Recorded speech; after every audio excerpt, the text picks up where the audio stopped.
Selamat datang di Rumah Bahasa. Pada video kali ini kita akan belajar tentang menulis teks eksplanasi. Secara spesifik, video ini akan menjelaskan langkah-langkah menulis teks eksplanasi.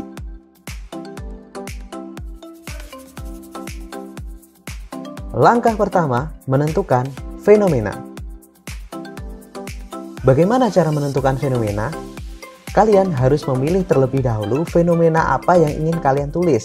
Apakah fenomena alam, sosial, bahasa, budaya, atau fenomena yang lain. Setelah menentukan rumah besarnya, yaitu berupa fenomena, pilihlah topik yang lebih spesifik. Misalnya, kita memilih fenomena alam. Fenomena tersebut kemudian kita kerucutkan ke dalam sebuah topik, yaitu hujan asam. Seperti itu contohnya. Langkah kedua, mengumpulkan bahan. Bagaimana cara mengumpulkan bahan? Pertama, kalian dapat membaca berita dan artikel dari berbagai sumber, serta menonton berbagai video tentang topik yang sudah kalian tentukan. Yang kedua, catat informasi-informasi penting yang kalian butuhkan, seperti definisi, proses, sebab akibat terjadinya fenomena, maupun saran-saran yang diberikan. Mengapa harus mencari dari berbagai sumber? Supaya kalian mendapatkan informasi yang lengkap, utuh, dan akurat.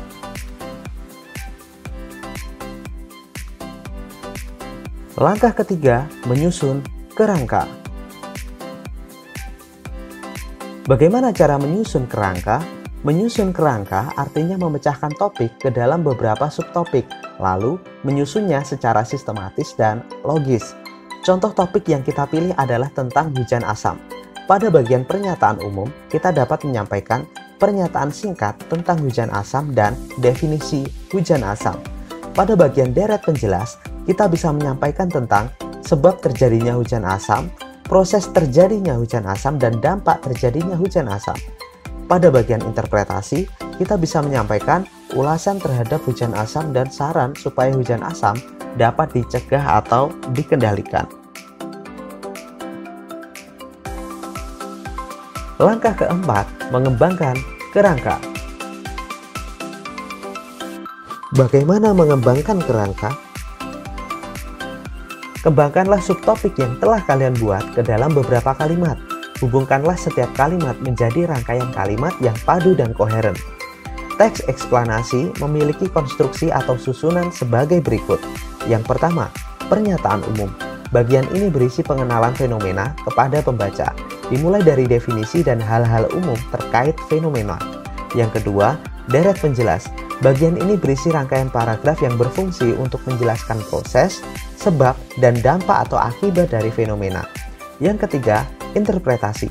Bagian ini berisi tafsiran dan simpulan terhadap fenomena, termasuk pemberian saran jika diperlukan. Berikut adalah contoh teks eksplanasi yang kerangkanya telah kita buat pada slide sebelumnya.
Terima kasih sudah menyimak materi yang disajikan.